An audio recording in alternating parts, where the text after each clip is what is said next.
Vayan conmigo, por favor, al Salmo 111. Salmo 111.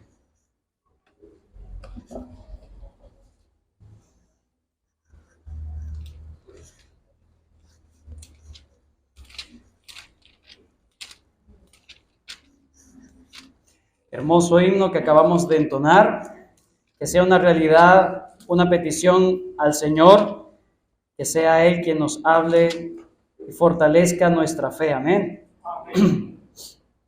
Salmo 111. Aleluya. Alabaré a Jehová con todo el corazón en la compañía y congregación de los rectos. Grandes son las obras de Jehová, buscadas de todos los que las quieren. Gloria y hermosura es su obra, y su justicia permanece para siempre. Ha hecho memorables sus maravillas, clemente y misericordioso es Jehová. Ha dado alimento a los que le temen, para siempre se acordará de su pacto. El poder de sus obras manifestó a su pueblo, dándole la heredad de las naciones. Las obras de sus manos son verdad y juicio, fieles son todos sus mandamientos, afirmados eternamente y para siempre, hechos en verdad y en rectitud. Redención ha enviado a su pueblo, para siempre ha ordenado su pacto, santo y temible es su nombre. El principio de la sabiduría es el temor de Jehová. Buen entendimiento tienen todos los que practican sus mandamientos. Su loor permanece para siempre. Bendícenos, Señor, en esta tarde, en esta mañana. Ayúdanos a que podamos tener un corazón dócil y atento a tu bendita palabra. Gracias porque toda ella nos muestra a Cristo. Permítenos entonces deleitarnos en el estudio de este hermoso salmo, pero sobre todo que podamos honrar al Hijo, a Cristo Jesús, el Rey de Reyes y Señor de Señores. Gracias por este tiempo. Bendícenos con tu presencia y la asistencia de tu Espíritu Santo para poder entender lo espiritual, acomodar lo espiritual a nuestras vidas espirituales, Señor. Que seamos edificados y llenos en ti. En el nombre de Cristo Jesús. Amén. Una de las disciplinas más descuidadas, infravaloradas y hasta menospreciadas en este tiempo es la memorización. Nadie quiere memorizar. A todos les da pereza, bueno, la mayoría, les da pereza memorizar. La tecnología nos ha facilitado muchas cosas en la vida, pero nos ha puesto holgazanes en algunos momentos, ociosos. Ya las personas no se graban los números telefónicos. Ya se usa más la calculadora que aprenderse la tabla de multiplicar, las fórmulas de química, de física. Pero peor aún, eso se traslada incluso hasta la vida cristiana. Muy pocos memorizan versículos de la Biblia. La memorización, hermanos, ha sido tan valorada en otros tiempos, tanto que en la antigua Grecia, aquellos grandes pensadores, filósofos, ellos entendían lo importante que era la memorización porque formaba parte de una buena educación. Ellos consideraban la memorización como parte de la educación completa y correcta, no solamente para una etapa, sino que eso les iba a brindar una disciplina, un ejercicio en sus mentes para poder ejercitar las otras etapas de su educación. Eso también lo entendieron en la Edad Media. Hoy se conoce la Edad Media como la edad de la educación clásica, donde se sistematiza lo que los griegos entendían como el trivium. El trivium, la palabra trivium medieval, viene de la palabra tri, que es tres en latín, tres, y vium es vía. 3 vías, 3 caminos, 3 vías para el aprendizaje, lo entendían ellos. Entonces, los 3 caminos para la educación verdadera, correcta, se sistematizaba en la gramática, dialéctica y retórica. La gramática, el ejercicio específico de la gramática era precisamente la memorización. Un niño que no memorizaba, no podía llegar a las otras etapas, a la dialéctica. Y la dialéctica era la comprensión y la lógica de las cosas. Si no había nada en qué pensar, entonces no podía hacerlo. Y por último, la retórica. En la retórica no solamente se comprende, sino que ahora yo puedo expresar lo que he entendido. En esas etapas la memorización era básica.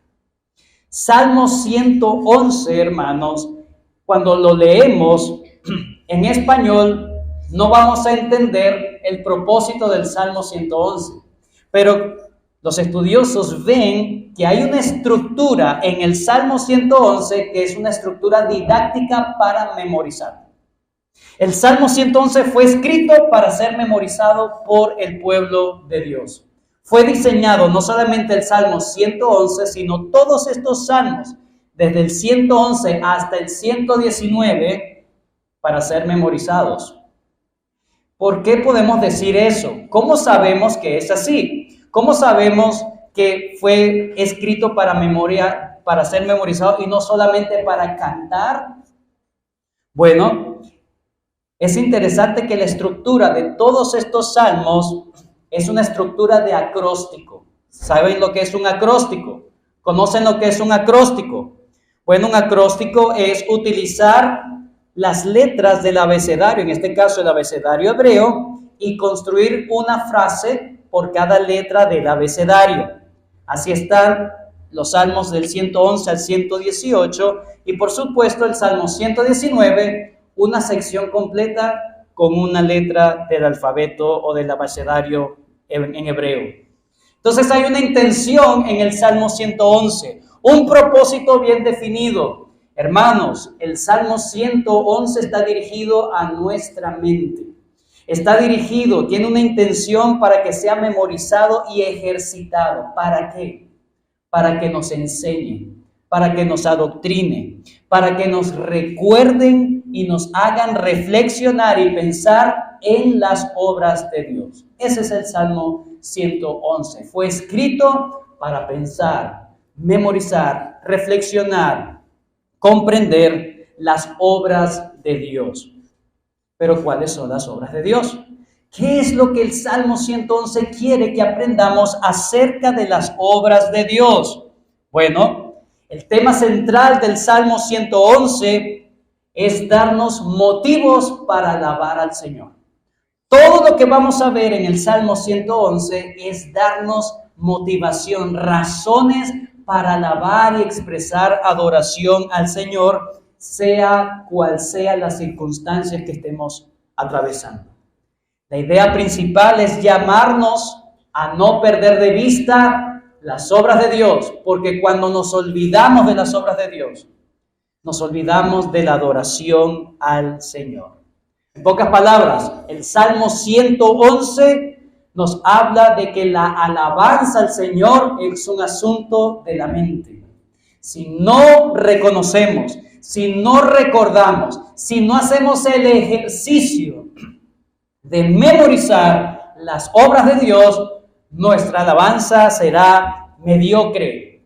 Charles Spurgeon dijo, disculpe, muchos desconocen lo que ha hecho su Creador por ellos y son necios en el corazón y silenciosos en sus alabanzas a Dios. Este mal solo puede ser eliminado recordando las obras de Dios y con un estudio diligente de ellas. Esto pues es lo que el Salmo 111 intenta despertar en nosotros. Puede ser llamado el Salmo de las obras de Dios, cuyo objeto es estimularnos a la obra de alabar a Dios. El Salmo 111. ¿Cómo vamos a estudiar este Salmo 111? La idea es que podamos entender las obras de Dios para llenarnos de razones. Y de hecho, así se titula el sermón de esta mañana. Razones que motivan a la alabanza a Dios. Razones que motivan a la alabanza a Dios. Salmo 111. Tres cosas que vamos a ver en esta mañana para el estudio de este hermoso salmo. Número 1, versículo 1. Solamente el versículo 1 será nuestro primer encabezado.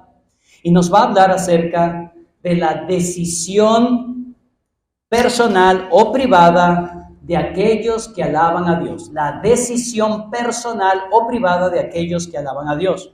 En segundo lugar, los versículos 2 al 9 son las razones que tienen aquellos que alaban a Dios.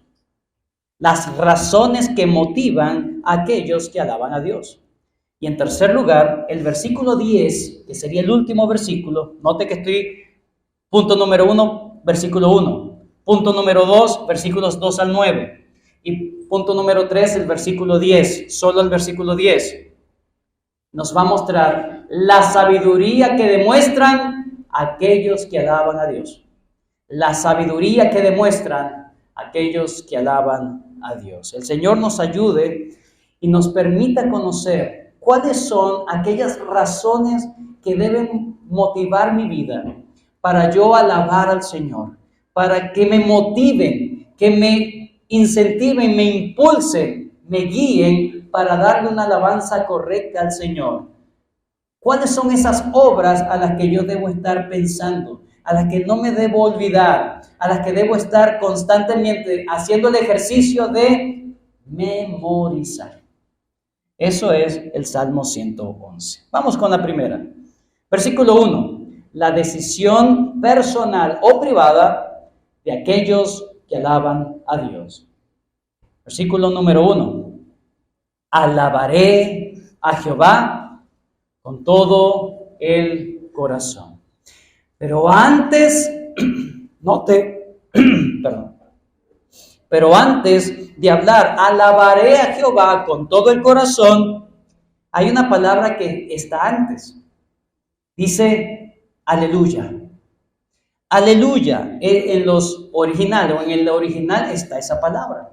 Es decir, que el versículo 1 debería comenzar diciendo, aleluya, alabaré a Jehová con todo el corazón. ¿Por qué comienza con la expresión aleluya?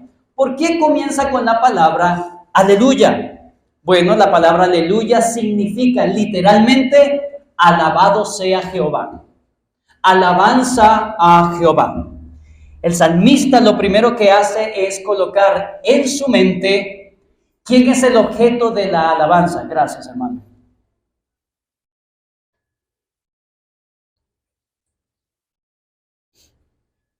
¿Quién es el objeto de mi alabanza? Jehová, el Dios único, vivo y verdadero. Él es al quien yo debo dar adoración. Aleluya, alabado sea Él, no yo, no mis hermanos, sino que toda la alabanza le corresponde a Él. Lo primero que hace es dar un grito para recordarle a Él a quién se debe adorar. Aleluya, es lo que hace el salmista. Pero luego dice, alabaré a Jehová. Note lo que está haciendo el salmista aquí.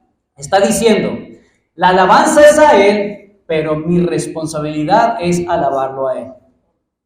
Él es digno de alabanza, Él es el digno de toda adoración, pero yo debo dar mi brazo a torcer, yo debo humillarme para yo rendir esa adoración que Él se merece.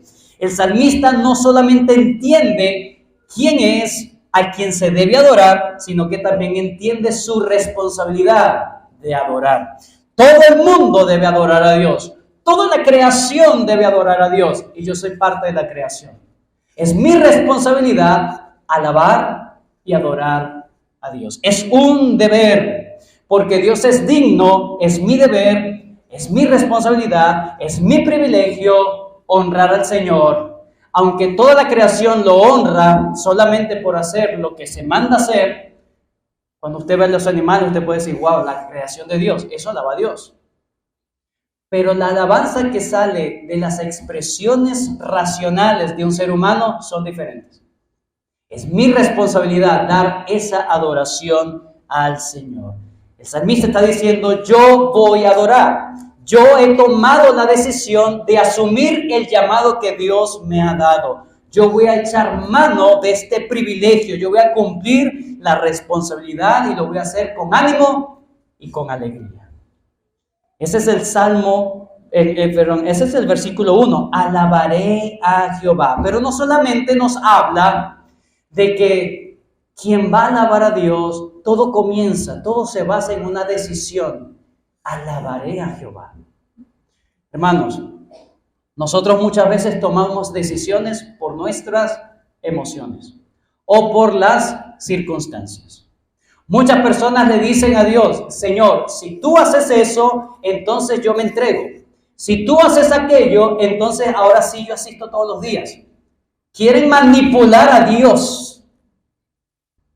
Pero el salmista dice: no, yo debo alabarlo, debo adorarlo, debo glorificarlo sin importar las circunstancias. No es si me siento bien, no es si se me acomoda. Simplemente alabar, yo voy a alabar al Señor. Pero esa alabanza de verdad, en primer lugar, esa decisión nace de corazón, por un corazón verdaderamente leal. Versículo 1. Alabaré a Jehová, ¿qué dice?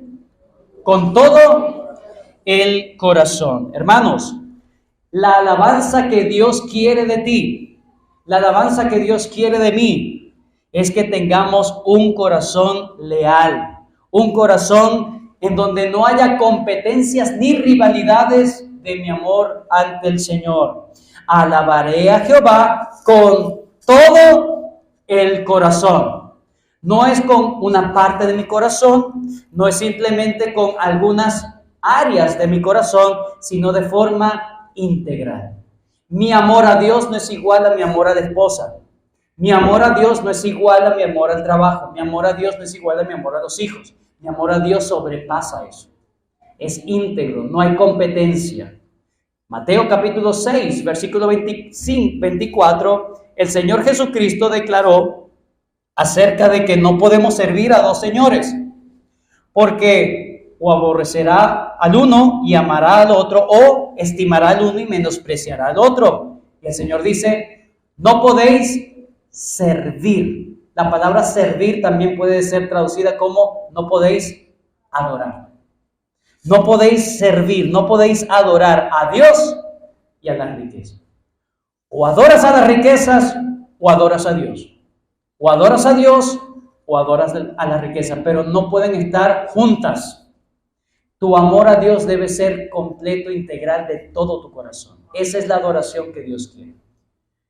¿Quién puede decir en su corazón: yo alabaré a Jehová, sea cual sea la circunstancia? Aquel que tiene un corazón totalmente leal y dispuesto ante el Señor. No alguien que esté en ambivalencia en lo que el mundo me ofrece o la iglesia me ofrece o Dios me ofrece. Bueno, si tú me ofreces esto, Señor, entonces yo voy para allá. Pero si Dios no me ofrece aquello que yo quiero, sino que me lo ofrece la nueva era, me lo ofrece aquella cosa, entonces bueno, me voy para allá. Pero no estoy adorando con todo el corazón. Debemos entonces, hermanos, evaluar siempre nuestra alabanza a Dios. Usted ha cantado en la mañana de hoy. ¿Cómo ha cantado? ¿Cómo ha sido la calidad de esa canción que ha salido de tu boca? Si es que cantaste. Si es que cantaste, porque hay unos que cantan todos muy lindo. Y me disfruto el show. Cuando debemos venir a cantarle al Señor. Todo lo que hacemos acá es parte de la adoración. No es que se acabó la adoración y ahora empieza la predicación. No. Desde que comienza el culto, leemos las escrituras, empieza la adoración. Cuando oramos, hay adoración. Cuando cantamos, hay adoración. Cuando se predica y usted presta atención a la predicación, hay adoración. Cuando usted ofrenda al Señor, hay adoración. Todo lo que hacemos en el culto público, por eso se llama culto de adoración. ¿Cómo es la calidad de tu adoración en esta mañana? ¿Cómo es la calidad de tu adoración durante la semana? Alabaré a Jehová con todo el corazón. Eso es la voluntad de Dios. Eso es lo que Dios pide de ti. Siempre Dios en el Antiguo Testamento ha pedido el corazón. El Antiguo Testamento no es solamente un asunto externo, de una alabanza externa, también él pedía el corazón. Deuteronomio capítulo 6, versículo 5, y amarás a Jehová tu Dios con todo tu corazón. Deuteronomio, con todo tu corazón, con toda tu alma, con todas tus fuerzas. Esa es la voluntad de Dios. Pero no solamente la voluntad de Dios es que tú le alabes, le adores, con una resolución, una decisión. Yo voy a alabar al Señor, yo voy a decidir honrar al Señor, yo voy a decidir entregar mi vida al Señor y honrarle en todo momento, en todo lugar, de todo corazón, pero dice también en la, ¿qué dice allí? Compañía y en la congregación de los rectos. Es interesante porque son dos palabras diferentes en el hebreo. En la compañía y congregación. La palabra compañía siempre estaba reservada en el idioma hebreo para la familia. Yo voy a adorar, alabaré a Jehová con todo mi corazón y yo voy a motivar a mi familia a adorarle juntos. Voy a ser un motor en la familia, esto para los hombres sobre todo. ¿Qué tanto los hombres están impulsando la adoración familiar? ¿Qué tanto los hombres están impulsando en sus hogares venir, motivar, pastorear a su familia para que venga y adore al Señor en el día del Señor, por ejemplo? ¿O es el hombre el último que se para, el último que se levanta en la mañana? Se levanta la hermana a hacer las arepas, a hacer té, mientras el hombre está todavía en los brazos de Morfeo, como dice. Ese hombre no ha decidido alabar a Dios. Ese hombre no ha decidido alabar a Dios con todo el corazón. Para él, el domingo es el día de descanso de Dios y del trabajo y de todo. Pero así no debe ser. Los hombres, dice, en la compañía, se reserva a la familia, los llama, los motiva a unirse a él, los contagia, es la palabra. Los contagia a los más cercanos. ¿Los contagia de qué? El hombre de la casa me contagió de ese gran entusiasmo de ir a la iglesia, de adorar al Señor. Pero no solamente habla de la compañía, hablando de los más cercanos, la familia, sino que dice la congregación. Y cuando se habla de la congregación, está hablando del pueblo de Dios. En la compañía, en mi casa, y en la congregación, todos los que forman parte del pueblo de Dios. Entonces, la adoración, hermanos, no es un asunto simplemente privado y personal.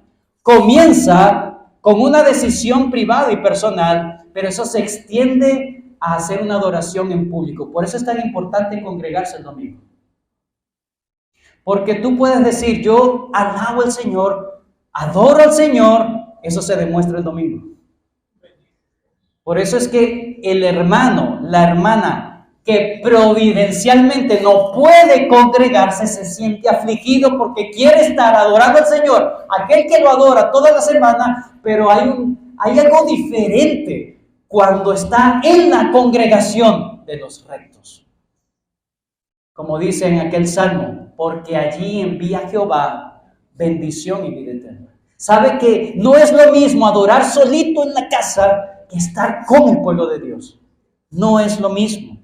El salmista entiende, por un lado, que la alabanza verdadera no es un asunto meramente privado ni individualista, sino que también busca rodearse de otros, porque él mismo se quiere contagiar con los demás. Su compromiso individual se satisface en la compañía o cuando comparte la alabanza con otros. Pero es interesante, no es simplemente en la compañía y congregación del pueblo. Dice, en la compañía y congregación de los rectos. Él no quiere rodearse solamente con aquellos que dicen ser creyentes, sino con los que verdaderamente son creyentes. Él decide rodearse de ellos. Es una compañía exclusivista. Él no quiere rodearse de cualquiera que me diga hermano, sino de aquel que él vea realmente es mi hermano, realmente es mi hermana, y yo voy a estar con él, voy a estar con ella. Quiere asociarse con aquellos que tienen el mismo compromiso interno que él. Segunda de Timoteo capítulo 2, versículo 22, Pablo le dice a Timoteo: huye también de las pasiones juveniles y sigue la justicia, la fe, el amor y la paz con los que de corazón limpio invocan al Señor. Eso es 2 Timoteo 2, 22. Yo no quiero estar solo en mi cristianismo, yo quiero estar con el pueblo de Dios. La semana puede ser muy pesada, la semana puede ser muy ajetreada, pero el cristiano dice: yo me voy a preparar para dar un culto de adoración con mis hermanos de calidad. De calidad. Como dice en el Salmo 66, 2. Cantad la gloria de su nombre, poned gloria en su alabanza. Sí, yo le canto al Señor, pero yo le pongo gloria a esa alabanza. Esa es la voluntad de Dios. Entonces, la alabanza verdadera no es motivada y tampoco es impulsada por música chévere, por música estridente, por un show espectacular y luces y batería y todo eso. No estoy satanizando los instrumentos musicales, pero sí quitar una cosa por otra. Hermanos, no es una inyección de adrenalina que necesitamos para motivarnos a alabar a Dios. Lo primero que necesitamos para alabar a Dios, y aún en los momentos más difíciles, más oscuros, más bajos que podamos estar viviendo, lo que nos va a mantener a flote para alabar a Dios en todo momento es que tú has decidido. Tú has decidido con todo el corazón alabar al Señor, sea cual sea la circunstancia. Como Job, Jehová dio, Jehová quitó. Y mire todo lo que estaba pasando Job. Jehová dio, Jehová quitó. Sea el nombre de Jehová. Alabó al Señor en la circunstancia más oscura. Pero todo comenzó con una decisión privada y personal de alabar al Señor. No es que, bueno, oye, me siento bien, he visto en el Facebook, tal persona se siente bendecida. Se siente. ¿Cómo que es un sentimiento? ¿Acaso no estás bendecido ya en Cristo Jesús? No lo necesitas sentir, necesitas creerlo. Y eso te debe motivar. La calidad de alabanza que damos el domingo del Señor, hermanos, es producto de la calidad de alabanza que tú has decidido hacer internamente, en privado, que nadie te vea. En segundo lugar, veamos las razones que motivan al salmista o que deben motivar al pueblo de Dios para honrar al Señor. Ya hemos visto la primera. Viene de un corazón, una resolución interna. Yo quiero alabar a Dios sea cual sea la circunstancia. Imagínense al pueblo de Dios cantando este Salmo 111. Alabaré a Jehová con todo el corazón. Eso le iba a estar recordando de dónde comenzaba la verdadera alabanza, la verdadera adoración. Pero ahora en el versículo 2 en adelante nos habla de las obras de Dios. Noten, versículo 2 al 4. Grandes son las obras de Jehová, buscadas de todos los que las quieren. Gloria y hermosura es su obra, y su justicia permanece para siempre. Ha hecho memorables sus maravillas, clemente y misericordioso es Jehová.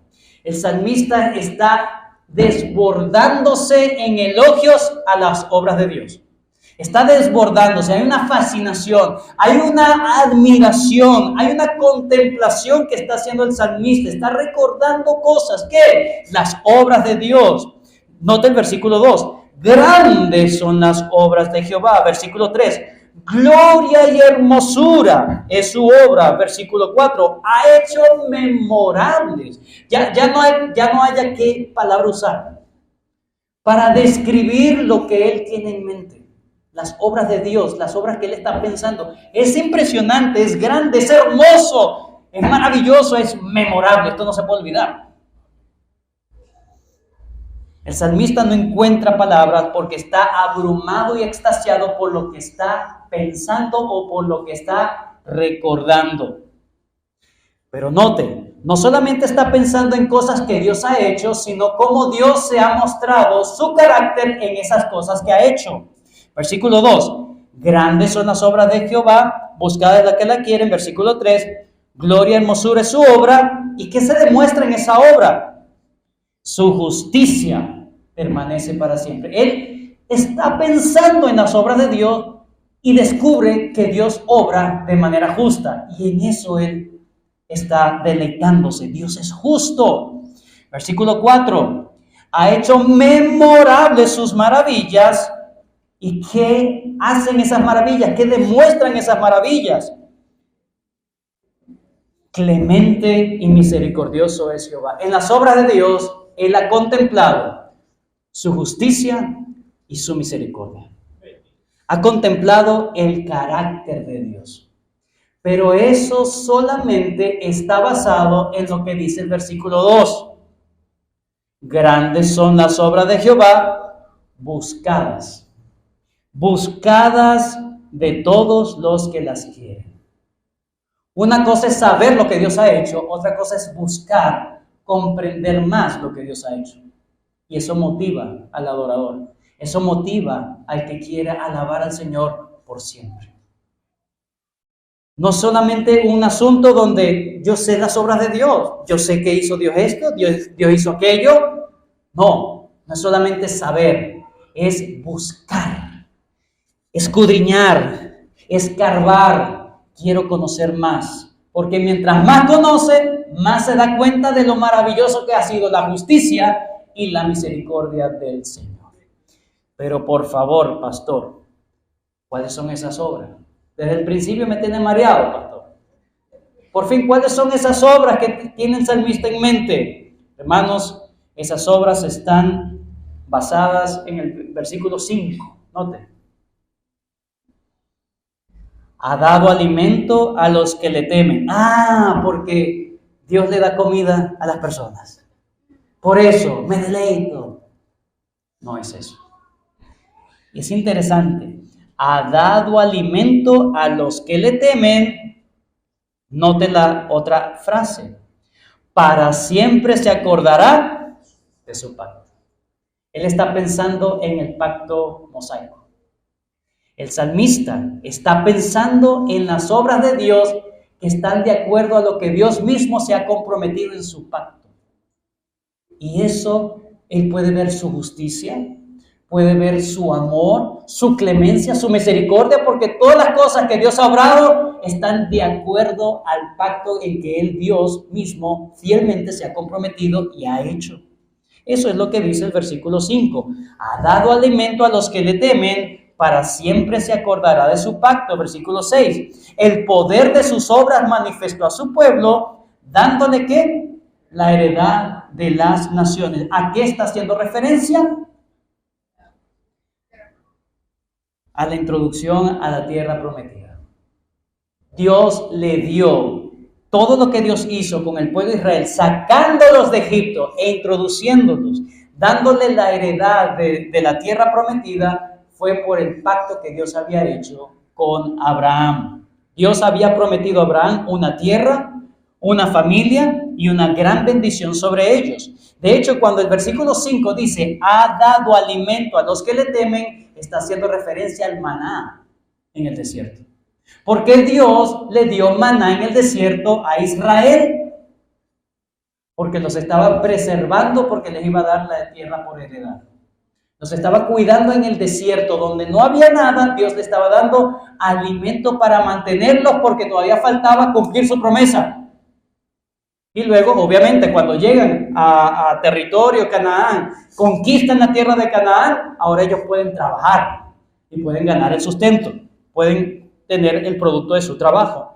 Pero antes no podían. Dios los estaba sustentando. Ha dado alimento, los sustentó para darles todas las promesas que Dios les había dado.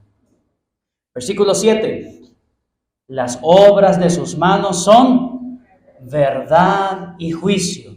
Fieles son todas sus todos sus mandamientos. Hermanos, el salmista no solamente está pensando en el éxodo, en el maná, está pensando seguramente en las grandes obras de liberación que Dios hizo en Egipto, las plagas, el río, el mar rojo que se dividió. No solamente está pensando en eso, está pensando en allí, en el tiempo de que Dios cuidó en el maná, en el desierto con el maná, en el momento en que Dios les introdujo en la tierra prometida. El salmista no solamente está pensando en eso, sino que está pensando en algo más. Está diciendo, la obra de Dios no es solamente las cosas que Él ha hecho por nosotros, sino lo que nos ha dado. ¿Y qué les dio? Sus mandamientos. Está agradecido de que Dios le ha dado la ley. Versículo 7. Las obras de sus manos son verdad y juicio, fieles son todos sus mandamientos afirmados eternamente y para siempre, hechos en verdad y en rectitud. Son palabras que tienen que ver con la ley de Jehová, como dice en el Salmo 19. Vayan conmigo rápidamente. Salmo 19, es un eco del Salmo 19. Salmo 19. La ley de Jehová es, y todas las obras de Dios son, ¿qué? En el Salmo 111, son perfectos. Que convierte el alma. El testimonio de Jehová es fiel, que hace sabio al sencillo. Los mandamientos de Jehová son rectos, que alegran el corazón. El precepto de Jehová es puro, que alumbra los ojos. El temor de Jehová es limpio, que permanece para siempre. Los juicios de Jehová son verdad, todos justos. Todas estas palabras son referencias a la ley de Dios, a la palabra escrita de Dios. Por eso dice, los versículos 7 y 8 tienen que ver con que Él está apreciando que Dios les ha dado su ley, les ha dado su palabra. ¿Tú has pensado en eso? ¿Tú le das gracias al Señor porque puedes escuchar una predicación? Porque puedes escuchar una predicación basada en la palabra de Dios, de que el Señor no nos ha dejado sin testimonio. Son cosas que deberían motivarnos, razones que nos motivan para alabar a Dios, sea cual sea la circunstancia. El Señor no me ha dejado sin dirección, no me ha dejado sin orientación, no me ha dejado sin saber cuáles son sus promesas. El Señor es bueno. Y Dios hizo todas estas cosas en el pueblo de Israel en virtud de su pacto. Versículo 9. Redención ha enviado a su pueblo, para siempre ha ordenado su pacto, santo y temible es su nombre. Dios es un Dios de pactos. Todo lo que Dios hizo se debe en virtud al pacto que Él hizo con el pueblo de Israel, y Dios fue fiel a ese pacto, aunque ese pacto, hermanos, no prometía vida eterna. Aunque ese pacto no prometía vida eterna, Dios fue fiel a un pacto inferior, terrenal. Y ellos tenían razones para alabar al Señor. Imagínense cuando nos vamos al nuevo pacto. El Señor nos ha dado la palabra de Dios. El canon ya está listo, completo, hermano. Tú le das gracias al Señor, te regocijas en eso, alabas al Señor, sea cual sea la circunstancia. Pregunte por un momento en su mente, ¿qué estaría cantando Pablo y Silas cuando estaban en prisión en Filipos? ¿Qué estarían cantando? Deshojo la margarita. ¿Estarían cantando eso? ¿Un despecho? No. Se me cayó la cédula. Estaban cantando himnos. ¿Qué himnos estarían cantando? Algunos salmos. ¿Quién sabe qué salmo estaría cantando? Jehová es mi fortaleza y mi cántico, y ha sido mi salvación. Este es mi Dios y yo le alabaré. Dios de mi Padre y lo enalteceré. Jehová es varón de guerra, Jehová es su nombre. Por ejemplo. O Jehová es mi pastor, nada me faltará. Estaban en una cueva, presos, lacerados. Y dice que sus cánticos los oían todos los presos. Alababan al Señor en la peor de las circunstancias. tenían motivaciones de sobra, tenían al Dios verdadero y poderoso que estaba por ellos, pero que sabían que era solamente por motivo del pacto, no porque ellos eran mejores. De hecho, el Señor dice en Deuteronomio 9:5 que le dijo al pueblo de Israel: no por tu justicia ni por la rectitud de tu corazón entras a poseer la tierra de ellos, sino por la impiedad de estas naciones Jehová tu Dios las arroja de delante de ti, y para confirmar la palabra que Jehová juró a tus padres Abraham, Isaac y Jacob.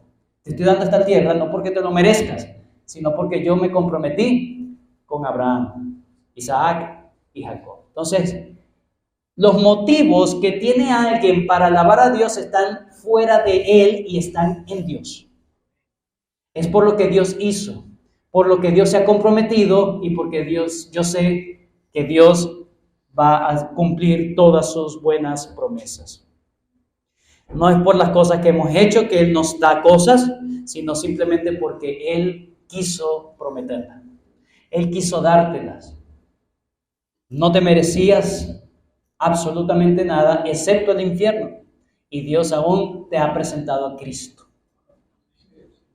Y que no estás ahora en un país donde hay persecución y donde estás impedido providencialmente a escuchar la palabra de Dios. El Señor te ha dado muchas bendiciones, aprovéchalas. Sea agradecido y alaba al Señor, sea cual sea la circunstancia. ¿Es difícil? Sí, es difícil.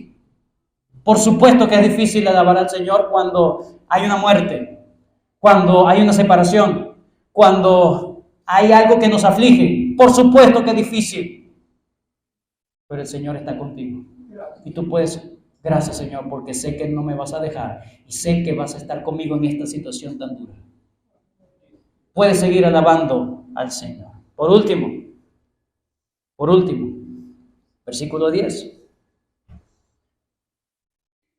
El principio de la sabiduría es el temor de Jehová. Buen entendimiento tienen todos los que practican sus mandamientos. Su loor permanece para siempre. El salmista está concluyendo su meditación. El salmista está concluyendo su pensamiento. ¿Qué ha pensado él? En las obras de Dios, basadas en el pacto de Dios. Pero él ha decidido honrar al Señor y está recordando aquellas cosas que lo motivan a honrar y alabar al Señor. Pero ahora él entiende que alabar al Señor es un asunto de sabiduría. Una persona que no alaba al Señor es un necio, porque el necio dice en su corazón: no hay Dios. Y si no hay Dios, ¿a quién voy a alabar? ¿Y qué voy a alabar?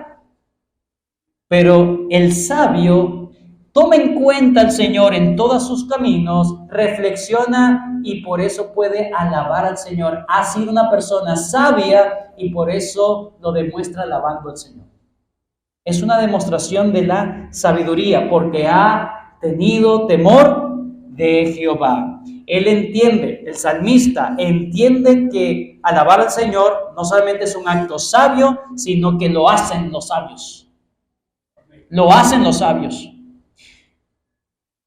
Cuando uno no se detiene a pensar, a meditar, a reflexionar y a recordar las obras de Dios, nos hundimos en depresión, nos hundimos en tristeza, nos hundimos en apatía a las cosas de Dios.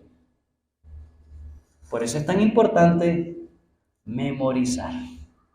¿Memorizas tú la palabra de Dios? Y cuando estás en tiempos difíciles, echas mano de ese banco de memoria. A ver, vamos a ver qué versículo me ayuda en esta circunstancia. Así es la consejería nautética, por cierto. La consejería nautética es simplemente la sabiduría de aplicar correctamente la palabra de Dios en cualquiera sea la situación. Es aplicar la palabra de Dios, los principios de la palabra de Dios. Pero hay que tenerlo en la mente. En mi corazón he guardado tus dichos para no pecar con... Y peco. No has memorizado la palabra de Dios. No la tienes en la mente. No te estás redarguyendo. Andar en sabiduría significa vivir con la mente impregnada de Dios. Nuestras decisiones, nuestras acciones, nuestras respuestas, nuestros pensamientos deben estar sometidas a la ley de Dios. Y solamente aquellos que están en el nuevo pacto aman verdaderamente la ley de Dios y actúan de acuerdo a ella. La última frase. Su loor permanece para siempre. La última frase se corresponde al primer versículo. Alabaré a Jehová con todo el corazón. Última parte. Su loor permanece para siempre.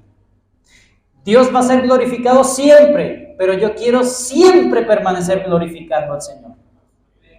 Alabaré a Jehová con todo el corazón y mi alabanza será perpetua mientras yo viva. Mientras yo respire, que tu vida, que mi vida sea una alabanza al Señor. Que el Señor nos ayude y nos motive a eso. En conclusión, el Salmo 111 es un salmo para ser memorizado. ¿Por qué? Porque está dirigido, fue hecho didácticamente para mantener en nuestra mente, recordarnos, para pensar, reflexionar en las obras de Dios basados en su pacto. Esas obras que demuestran su justicia y que demuestran su misericordia. Allí y solamente allí, el salmista y aquel que alaba al Señor tienen razones de sobra para que esa alabanza permanezca para siempre, mientras viva, mientras respire. Y esa alabanza será de corazón y en la comunidad de los rectos de corazón. Si bien el salmista halló suficientes razones, escuche esto, el salmista halló suficientes razones para alabar a Dios, para entregarse a Dios, para honrar a Dios, solamente recordando los hechos de Dios en el pacto mosaico, en el pacto abrahámico. ¿Cuánto más debe ser la vida de un creyente en Cristo? De alguien que ha sido salvo no solamente de Egipto, del faraón, sino que ha sido salvo de la ira de Dios. La palabra del Señor dice, por cuanto todos pecaron y están destituidos de la gloria de Dios. Todos somos pecadores, todos merecemos justicia de Dios en nuestras vidas. Pero aquí el Cordero de Dios, Jesús, el Mesías, el Cristo, el Hijo de Dios, quien murió por todos aquellos que creen en Él. El justo muriendo por nosotros los injustos, para que todo aquel que en Él cree no se pierda. Es decir, si no creo, me pierdo. Todo aquel que en Él cree no se pierda, mas tenga vida eterna. Eso es lo que Dios ofrece en un nuevo y mejor pacto. ¿Tú estás en este nuevo y mejor pacto? ¿Cómo está la calidad de tu adoración cada domingo? ¿Cómo está la calidad de tu alabanza, tu devoción, tu adoración durante la semana? ¿Tú motivas a la familia, contagias a la familia para adorar al Señor? ¿O eres el que refrena en la familia la adoración al Señor? Solo el cristiano verdadero tiene razones de sobras y va a permanecer alabando al Señor hasta el último día de su vida, donde será recordado un varón conforme al corazón de Dios, una hermana conforme al corazón de Dios, porque ha colocado su mente a disciplinarse, ejercitar y memorizar las obras de Dios. Un par de aplicaciones. Quien entiende, hermanos, cada vez y mejor el carácter de Dios visto en sus obras, siempre tendrá un corazón agradecido y que siempre estará alabando al Señor y que siempre querrá rodearse de aquellos que igualmente como Él quieren y anhelan la gloria de Dios. Está alegre, está feliz, aunque esté en la prisión canta, aunque esté triste, esa tristeza es acompañada de esperanza. Se regocija porque está en un nuevo y mejor pacto. En un pacto inquebrantable, un pacto que ni siquiera yo me puedo desligar. El Señor va a permanecer fiel a ese pacto. Por eso es un cristiano que goza. En segundo lugar, quien entiende cada vez y mejor el carácter de Dios en sus obras, permanecerá fiel a Cristo por encima de cualquier situación, por encima de cualquier cosa. No va a cambiar a Cristo por nada. Mira, te están ofreciendo tremendo empleo, tremenda, hablando del trabajo, tremenda paga aquí, pero tienes que trabajar los domingos. Y el cristiano suda y saca cuentas. No, pero es que el domingo, para él el domingo, no me lo toques. Será una cosa durísima dejar un domingo. Pero aquel que no conoce a Dios, que no se deleita, que no quiere alabar al Señor, dice, ay, mejor el domingo, me pagan más. Porque su Señor es otra cosa. Esta persona, mientras más medite, mientras más piense, mientras más reflexione, aprenda, y mientras más contemple a Dios y aprecie la gloria de Cristo, esta persona siempre será fiel hasta el final de su vida. Será un victorioso, como dice en Apocalipsis. Y ese es un sabio. ¿Eres tú un sabio? ¿Estás conduciéndote en sabiduría? El Salmo 111 nos llama: ten temor del Señor, incrementa ese temor del Señor, fortalece esa fe en el Señor, contemplando, memorizando, pensando siempre en las obras que Él ha hecho por nosotros. Sobre todo, este Salmo se ajusta completamente y en mayor medida en la obra y en el pacto de nuestro Señor Jesucristo. Que el Señor nos ayude a ser una iglesia fortalecida, que siempre esté alabando al Señor. Sea cual sea la circunstancia, una iglesia que eche mano siempre de recordar las obras de Dios. Aprovecha, hermano, cada momento, cada espacio que se te plantea en la iglesia local, grupo de estudio, reuniones de los miércoles de oración, los domingos, por supuesto. Hoy en la tarde tenemos una clase especial. Hermanos, aprovecha el tiempo para que tu mente pueda fortalecerse y tu fe se robustezca. Oremos al Señor. Gracias, Señor, por este momento. Gracias por la bendición que nos has dado de ver, de estudiar este salmo, que es un llamado a que el pueblo de Dios coloque su mente a contemplar las obras, tus obras que demuestran tu carácter, tu fidelidad, tu amor, tu justicia, todas las cosas que tú eres, Señor, de manera que se incremente en nosotros un temor verdadero, genuino, y que andemos en sabiduría, que andemos como te agrada, y que el loor en nuestras bocas permanezcan hasta el último día, hasta el último suspiro, Señor, que seamos fieles y leales a ti por tanta misericordia y tanto amor en Jesucristo. Y aquellos que no te tienen, Señor, ten misericordia, que ellos puedan entender, que puedan humillarse, que puedan, como dice en el versículo 2, buscada de todos los que la quieren, que puedan querer buscar, conocer y contemplar a Cristo y su gloria. En el nombre de Cristo Jesús. Amén.